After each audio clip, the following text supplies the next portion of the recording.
बहुत बहुत धन्यवाद योर चैनल और पूरी टीम का।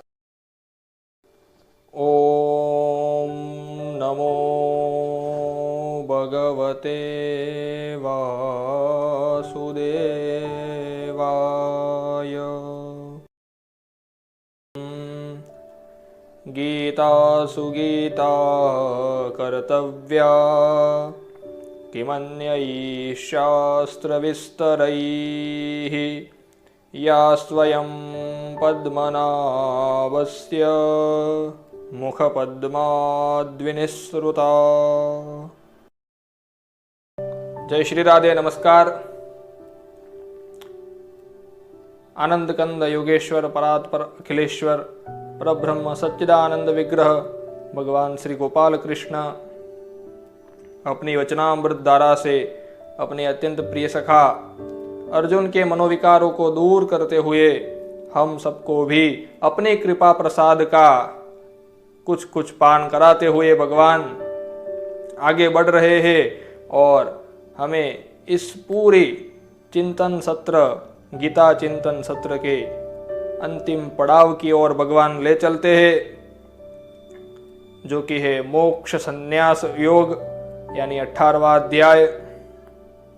बंधुओं, हमने इसके पहले जो कुछ सुना उस गीता ज्ञान में भगवान ने जो कुछ बातें बताई उसमें कुछ बातें कुछ संज्ञाएं थी, जिस संज्ञाओं का भगवान अब विस्तार करेंगे, उनका स्वरूप बताएंगे कि वास्तव में क्या है।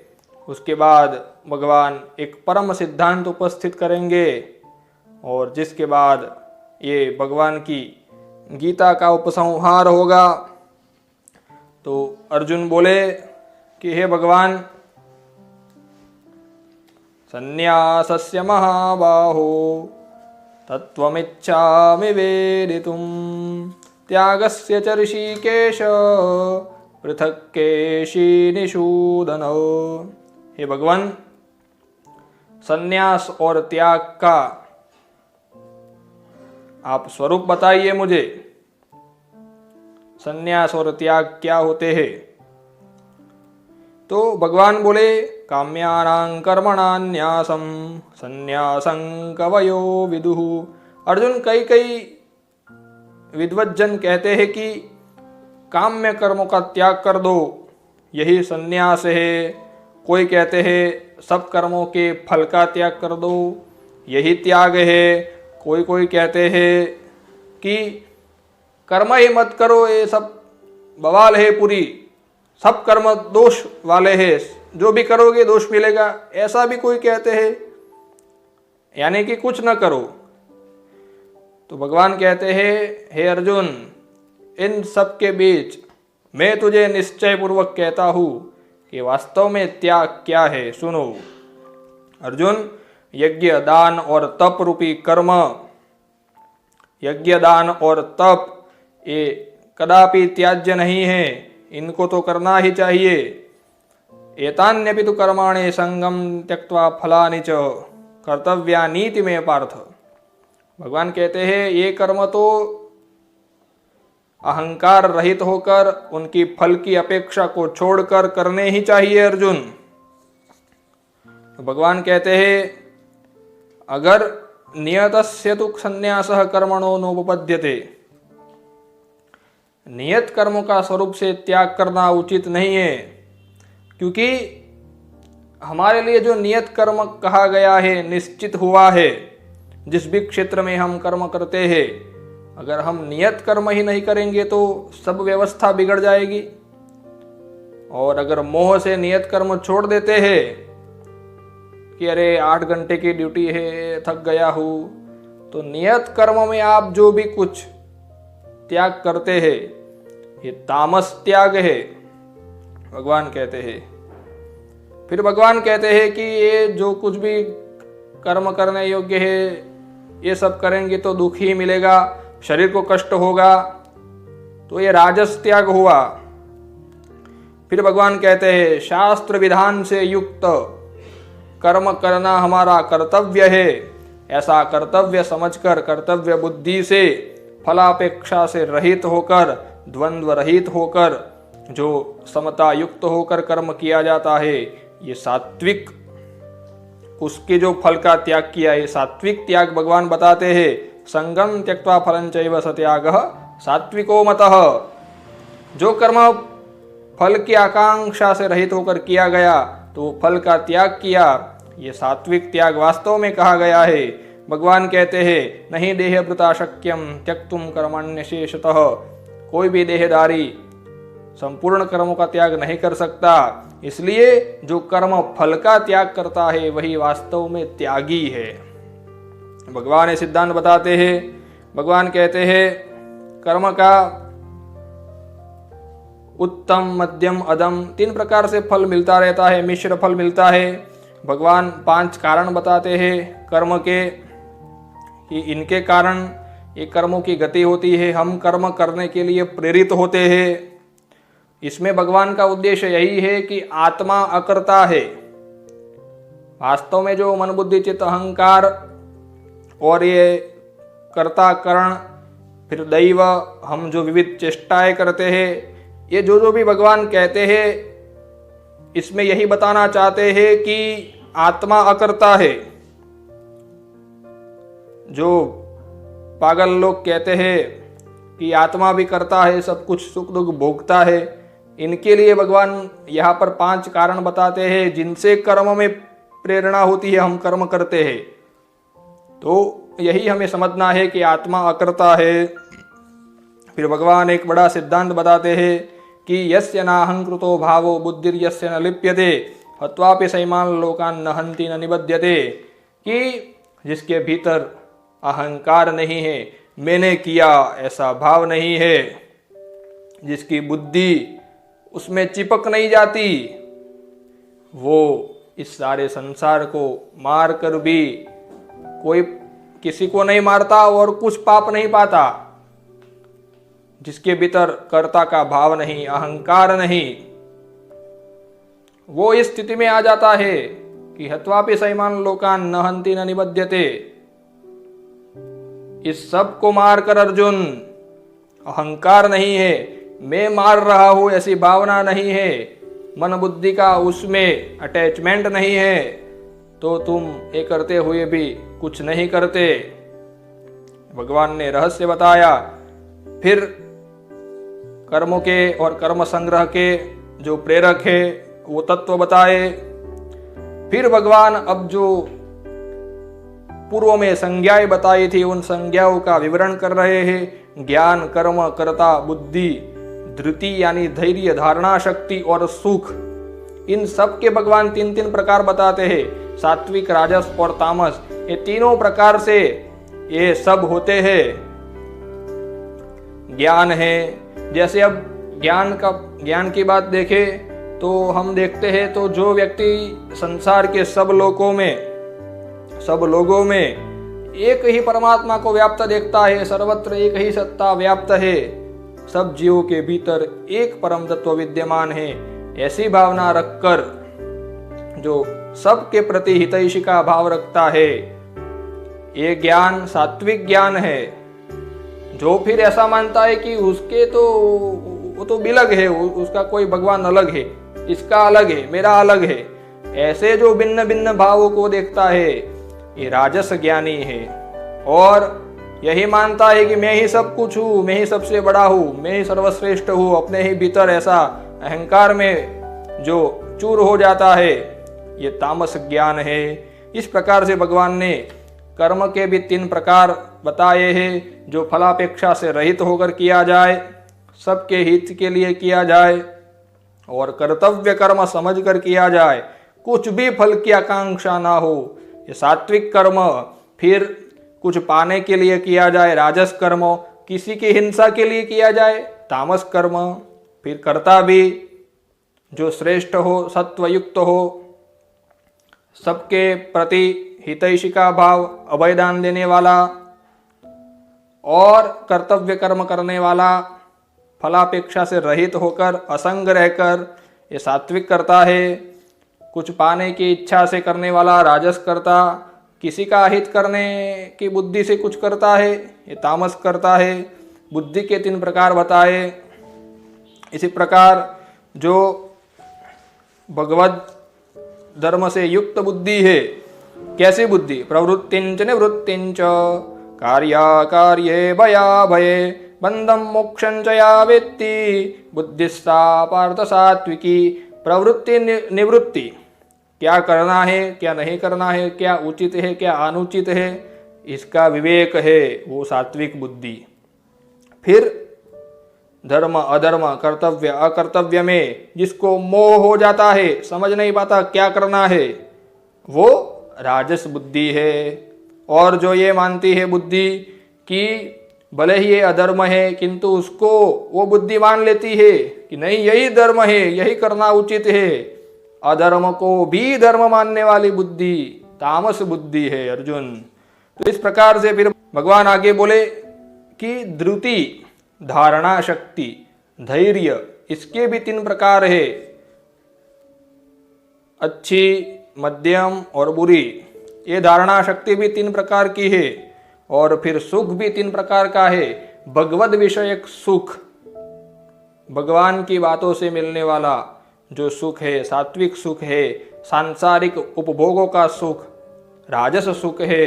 और जो विषय भोग है उसमें जो परिणाम है अत्यंत भयानक है, निद्रा, आलस्य, प्रमाद, इन सब से मिलने वाला तामस सुख कहा गया।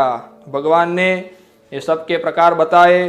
बाद में भगवान ने 4 वर्ण बताए और 4 वर्णों के स्वभाव से नियत कर्म बताए कि उनकी प्रकृति के अनुसार क्या क्या कर्म होते हैं। तो फिर वो स्वे स्वे कर्मण्य विरतः, अपने अपने कर्म में लगे हुए वो परम सिद्धि को प्राप्त होते हैं। यानी कि जो हमारा कर्म निश्चित हुआ है, डॉक्टर का कर्म है, उसको फिर इंजीनियर के लाइन में बिठाएंगे तो गड़बड़ हो जाएंगी। इसलिए जो अपने कर्म में रहेगा डट कर, कुछ दोष युक्त भी हो, पहले भी भगवान ने कहा था, यह भी कह रहे हैं कि श्रेयान स्वधर्मो विगुणः परधर्मात् स्वनुष्ठितात् स्वभावनियतं कर्म कुर्वन्नाप्नोति किल्बिषम्। अपना कर्म कुछ दोष युक्त है किंतु कल्याणप्रद है, क्योंकि हम उसमें निपुण हैं, इतने दूसरे में निपुण नहीं है। तो अपने कर्म में लगे रहे, एक दिन परम सिद्धि को प्राप्त होंगे।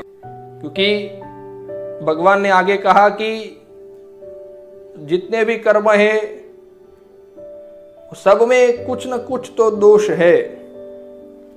इसलिए कर्म फल की अपेक्षा को छोड़कर कर्म करना है और अपना नियत कर्म करना है, उसमें स्थित रहना है। फिर भगवान कहते हैं, असक्त बुद्धि सर्वत्र जितात्मा विगत स्पृहः नैष्कर्म्य सिद्धिं परमां संन्यासेनाधिगच्छति। भगवान बोले सर्वत्र आसक्ति रहित, जितात्मा, अंतःकरण को वश में किया हुआ, और न द्वेष्टि न कांक्षति, कहीं से कुछ पाने की इच्छा न कहीं कुछ खोने की इच्छा। इस प्रकार का जो सांख्य योग के द्वारा ज्ञान अपने भीतर स्थित करके आगे बढ़ता है, वो व्यक्ति, वो साधक नैष्कर्म सिद्धि को प्राप्त होता है। और भगवान कहते हैं वो नैष्कर्म सिद्धि को प्राप्त हुआ योगी साधक ब्रह्म तत्व को पा जाता है। किस प्रकार भगवान बताते हैं, बुद्धिया विशुद्धया युक्तो धृत्यात्मानं नियम्य च। विशुद्ध बुद्धि से युक्त, सत्व युक्त और नियत आहार लेने वाला हो, नियत निंद और धारणा शक्ति, सत्व का अतिरेक, अपने भीतर सत्व की इतनी वृद्धि, मन बुद्धि चित्त अहंकार सब संयमित हो, राग द्वेष जिसके संपूर्ण नष्ट हो गए हो, अहंकार जिसका नष्ट हो गया हो, अभिमान से रहित, कामम क्रोधम परिग्रहम, काम क्रोध इन सबसे भी रहित, विमुच्य निर्मम शांतो ब्रह्म भूयाय कल्पते, एकांत में रहने वाला, एकांत से भी ब्रह्म चिंतन में मग्न, ये नैष्कर्म्य सिद्धि को प्राप्त हुआ साधक ब्रह्म तत्व को प्राप्त हो जाता है, ब्रह्म में अभिन्न भाव से स्थित हो जाता है। ब्रह्मभूत प्रसन्नात्मा न शोचति न कांक्षति। फिर ब्रह्म में एक रूप हुआ वो साधक किसी भी प्रकार की कामना नहीं करता और कुछ खोने का भय तो फिर बाकी नहीं रहता। वो समस्त सर्वेषु भूतेषु मद भक्तिम लभते पराम, सब में समता का भाव देखते हुए भगवान की पराभक्ति को प्राप्त होता है। और भगवान की पराभक्ति जो प्राप्त होती है उसके बल पर भक्त्या माम अभिजानाति यावान्यश्चास्मि तत्त्वतः ततो माम तत्त्वतो ज्ञात्वा विशते तदनंतरम। भगवान कहते हैं उस पराभक्ति से भगवान बोले मैं जैसा हूँ, जिस प्रकार का हूँ, सब प्रकार से सब तरह से मुझे वो जान जाता है वास्तव में और फिर मुझ में ही प्रवेश कर जाता है। भगवान ने कहा वो फिर अविनाशी शाश्वत मेरे पद को प्राप्त हो जाता है। भगवान कह रहे इसलिए अर्जुन तू मुझ में चित्त लगाने वाला था, लगाने वाला बन, नहीं तो तू भी गया काम से। और तू ये कह रहा है ना कि मैं युद्ध नहीं करूंगा, अरे क्या युद्ध नहीं करोगे, ये अहंकार से तुम कह रहे हो। तुम्हें तुम्हारी क्षात्र प्रकृति ही युद्ध में परवश होकर जोतेगी, तुम न चाहते हुए भी युद्ध करोगे, अभी भले ही बोल रहे हो। इसलिए भगवान कह रहे हैं तो मुझ में चित्त लगा और सुन, ईश्वर सर्वभूतानां हृद्देशेऽर्जुन तिष्ठति भ्रामयन् सर्वभूतानि यंत्रारूढ़ानि मायया। ईश्वर सब जीवों के भीतर हृदय में विद्यमान है और इन सब जीवों को यंत्रवत चलाता रहता है। हे अर्जुन तमेव शरणं गच्छ सर्वभावेन भारत, उस परमेश्वर परम तत्व की शरण में जाओ। उसकी शरण में जाने से परम शांति तुम्हें प्राप्त होगी। भगवान बोले रहस्य युक्त ज्ञान मैंने तुझे बता दिया, अरे अभी और सुनो, और कुछ अत्यंत गुप्त बात मैं बताता हूँ। सर्वगुह्यतमं भूयः शृणु मे परमं वचः इष्टोसि मे दृढ़मिति ततो वक्ष्यामि ते हितम्। भगवान बोल रहे तुम मेरी अत्यंत प्रिय हो अर्जुन, इसलिए मैं तुम्हें प्राइवेट बात अब बताने जा रहा हूँ। क्या मन्मना भव मद्भक्तो मद्याजी मान नमस्कुरु मामे वैश्यसि सत्यन्ते प्रतिजाने प्रियोसि मे। तुम मेरे में मन लगाने वाले हो जाओ, मुझ में मन लगाओ, मेरी भक्ति करो, मुझको नमस्कार करो, अरे मेरा ही पूजन भजन करो। इस प्रकार करने से तुम मुझे ही प्राप्त हो जाओगे, ये मैं तुम्हारे सामने प्रतिज्ञा कर रहा हूँ अर्जुन। सर्वधर्मान् परित्यज्य मामेकं शरणं व्रज अहं त्वा सर्वपापेभ्यो मोक्षयिष्यामि मा शुचः।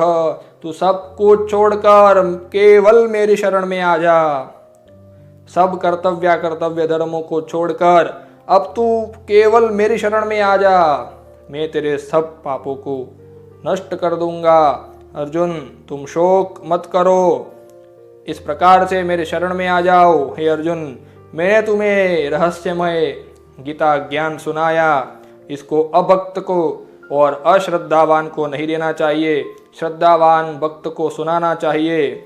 भगवान कहते हैं जो भी ये मेरे भक्तों में ये उपदेश का कथन करेगा वो मुझे अत्यंत प्रिय है, वो मुझे ही प्राप्त हो जाएगा। और भगवान कहते हैं कि गीता सुनाने वाले से मेरा प्रिय करने वाला और कोई नहीं है अधिक। और भगवान बोले कि इसका अध्ययन करने से मैं ज्ञान यज्ञ के द्वारा पूजित होऊंगा। ये भगवान बोलते हैं कि ये शब्दमयी मेरी पूजा है, गीता का अध्ययन करना। फिर भगवान गीता की फलश्रुति बताकर बोले हे अर्जुन मैंने तुम्हें एक गीता ज्ञान सुनाया, कच्चिदेत श्रुतं पार्थ त्वयैकाग्रेण चेतसा कच्चिदज्ञान सम्मोहः प्रनष्टस्ते धनंजय। एक गीता ज्ञान सुनकर अर्जुन कुछ ज्ञान हुआ, कुछ अज्ञान का नाश हुआ, कुछ अकल आई कि नहीं।